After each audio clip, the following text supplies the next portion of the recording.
Next up, Joy Behar with the View's quote of the day. Take a look. Here's the thing. Once black people get guns in this country, the gun laws will change. Trust me. Black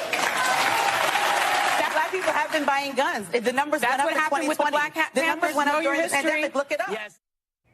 Now, they all attack the woman on the right because she's obviously the conservative. She was the voice of reason in this conversation. She was the only one with a brain.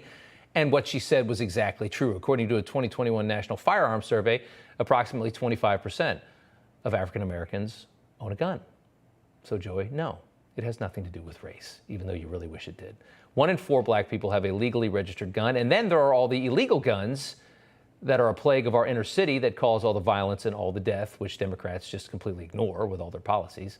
Ironically, places where guns are illegal have probably the most guns, proving that gun laws don't really matter at all, Joy. But don't tell that to the girls on The View. We want them to keep doing this show. It is such a gift. You know how easy that show makes our job? We count on it every day, and they never disappoint. Finally, Washington Commanders defensive coordinator Jack Del Rio being attacked for tweeting something that is totally sensible and true. Of course, that's what we do in America. It was in response to a tweet from former Obama ambassador Norm Eisen, who tweeted out, "As the 1-6 committee hearings draw near, we must understand the whole story of January 6th. Yes, we must understand because we didn't hear it the first 80,000 times it was told over the last almost 2 years.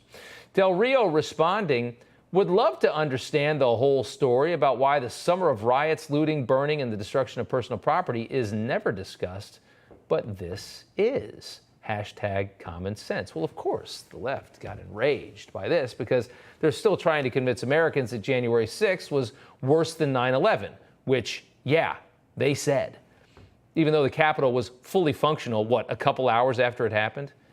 It was the greatest breach and attack in American history, a solemn day that we must commemorate for the next 1,000 years with tears in our eyes. Today, Jack Del Rio was confronted about his comment by the left-wing media, and he stood his ground. Take a look. People's livelihoods are being destroyed. Businesses are being burned down. No problem. And then we have a dust-up at the Capitol. Well, there's nothing burned down. And we're not going to talk about, we're going to make that a major deal. Hey, you know what? There's some common sense around there.